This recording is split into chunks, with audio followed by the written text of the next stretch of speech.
Hello everyone. See let me tell you a story.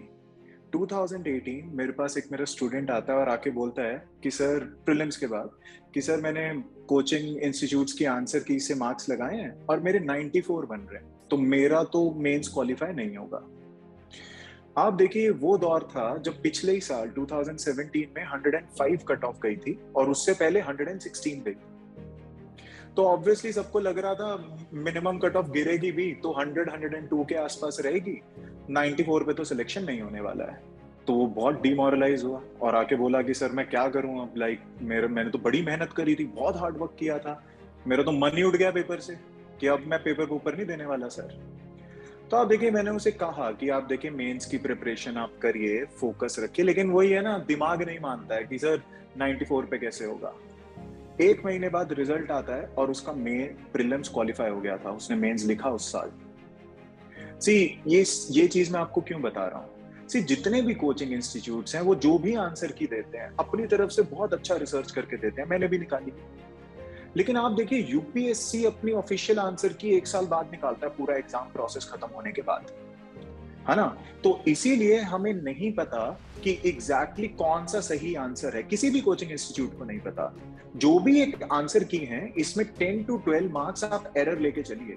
हो सकता है आपके 90 आंसर की से बन रहे हो, लेकिन रियलिटी में यूपीएससी जब चेक करे आपका 102 बन रहे हो, एंड वाइसा वर्सा, कम भी हो सकते हैं, है ना। और इस साल का पेपर तो इतना अनप्रिडिक्टेबल था कि 10 क्वेश्चंस तो मिनिमम है जो डाउटफुल आंसर्स के साथ हैं।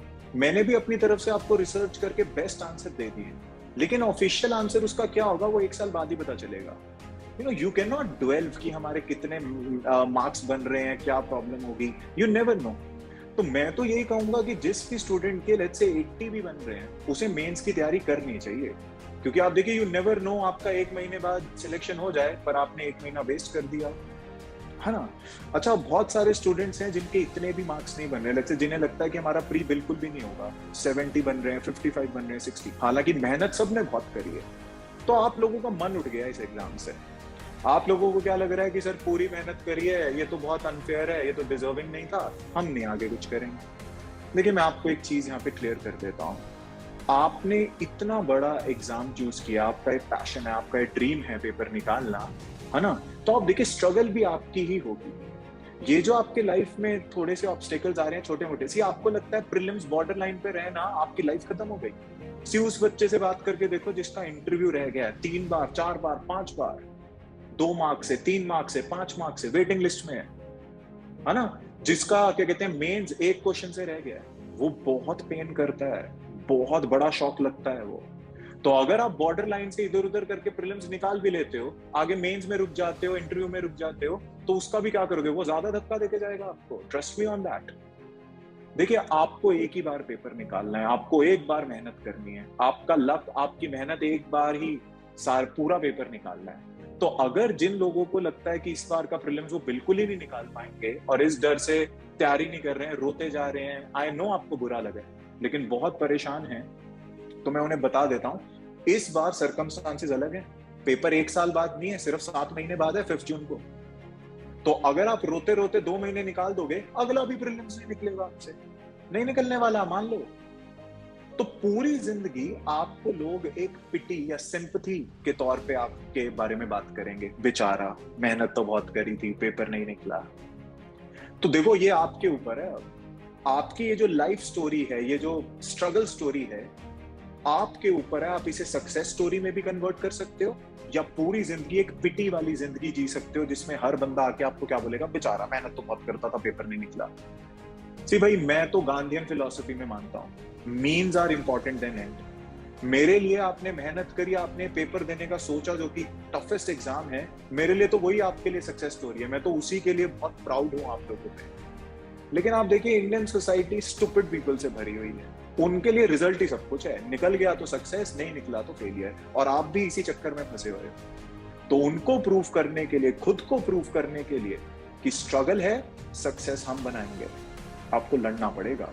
रोते रोते 2-3 महीने निकाल दिए, हो गया काम, नहीं निकलेगा अगले वाला प्रीलिम्स, मान लो आप ये वाली चीज। तो आप देखिए, जस्ट इमेजिन करो, आप देखिए लेट्स से अनफॉर्चुनेटली आपका 1-2 मार्क्स से प्रीलिम्स रह जाता है, है ना। लेट्स अनफॉर्चुनेटली रह जाता है, आपका पेपर अच्छा नहीं हुआ, किस्मत ने साथ नहीं दिया, जो भी, अगली बार आप पूरा पेपर निकालते हो, क्या आपका वो टेड टॉक्स और क्या आप वो इंस्पिरेशनल स्टोरीज, है ना, क्या स्टोरी बनेगी, आप कहीं पे स्पीच दे रहे होगे, कितने लैक्स ऑफ एस्पिरेंट्स को आप मोटिवेट करोगे कि यार मेरा निकला नहीं था, मेरे को लगा था सब खत्म हो गया, लेकिन मैंने मेहनत करी और देखो आज मैं। तो ये आपके ऊपर है। लड़ लोगे तो पूरी जिंदगी आपकी स्ट्रगल सक्सेस स्टोरी में बन जाएगी, नहीं लड़ोगे तो पिटी तो है ही। फिर इतनी मेहनत करी है, थोड़ी और सही, कुछ लोगों को टाइम में मिलती है थोड़ी सी सक्सेस। तो आप देखिए, जिनके 80 मार्क्स बन रहे हैं वो भी, जिनके थोड़े कम बन रहे हैं वो भी, 2 दिन अपने आप को दो, रेस्ट करो और लग जाओ मेंस की तैयारी में। अगले 3-4 महीने बहुत क्रूशियल हैं, रोते रोते निकाल दोगे, अगले साल सेम हालात में मिलोगे आप। लेकिन पढ़ोगे, मेहनत करोगे, पेपर तो देखो एक ही बार निकालना है, तो प्री बॉर्डर लाइन पे भी निकल जाता तो आपका आगे रुक जाता, प्रॉब्लम वहीं की वहीं थी।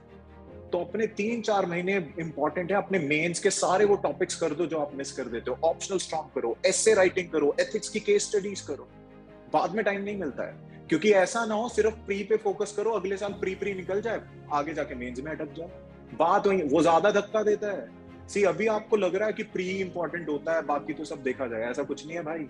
पूछो उनसे जिनका इंटरव्यू रह गया, जिनका मेंस रह गया, बहुत धक्का लगता है कि एक क्वेश्चन एक हो। तो पूरा पेपर निकालना है, मेहनत करेंगे, डोंट वेस्ट योर टाइम। बाकी देखो, आप लोग समझदार हो, आपके ऊपर है। आपको पूरी जिंदगी ये तरस वाली रो रो की लोगों को रोते रोते बताना है, अरे यार मैं तो बहुत मेहनत करता था, पेपर अनप्रिडिक्टेबल आ गया, वो आपके ऊपर है।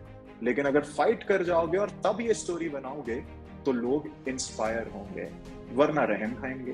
तो it's up to you, you want to turn your story into a success one or a pity one, sympathy one, it's up to you.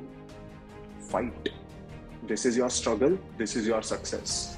मेरे लिए तो I am very proud, I think you are successful, क्योंकि आपने मेहनत बहुत करी है। मेरे लिए मीन्स इंपॉर्टेंट है, लेकिन अपने लिए, अपने पैशन के लिए इतनी जल्दी गिव अप नहीं करना है। एक ही बार पेपर निकालना है, अगली बार सही, है ना। और आप देखिए, मैं तो ये कहूंगा जिसके 80 बन रहे हैं वो भी पूरी ढंग से तैयारी करो, यू नेवर नो, 10 क्वेश्चंस तो वैसे ही डाउटफुल है ना। कट ऑफ कितनी चले जाए किसी को नहीं पता, हमें तो अपना नाम चाहिए लिस्ट के अंदर। और जिनके थोड़े से कम बन रहे हैं, डिमोरलाइज हो रहे हैं, नेचुरल है बुरा लगना, लेकिन आप देखो हार नहीं मान सकते पूरी जिंदगी, वरना प्रॉब्लम हो जाएगी। You have to fight, you have to fight and let it be a success story, grand story, जिसमें आप बहुत लोगों को इंस्पायर करो, है ना। सो डोंट बी डिसहार्टेंड, परसों से स्टार्ट हो जाओ अपने मेंस के essay writing, answer writing, ethics के स्टडी, वो सब स्ट्रॉन्ग करो कि अगली बार प्री भी निकले, मेंस भी निकले, पूरा पेपर निकले, है ना। So all the very best, don't be disheartened, this is life, this is your struggle and I know you will fight. क्योंकि अगला पेपर 1 साल बाद नहीं है, ये अच्छी बात भी है, 1 साल बाद नहीं है, सिर्फ 7 महीने बाद है, टाइम बचा ही नहीं उसके लिए तो कुछ, तो लग जाओ बस पूरा, है ना। So all the best, I am very proud of you, you should also be very proud of yourself. आपने पूरी मेहनत करी, थोड़ी सी कम रह गई, अगली बार उसे कवर कर देंगे, पर रोते रोते टाइम नहीं वेस्ट करेंगे, है ना। All the very best.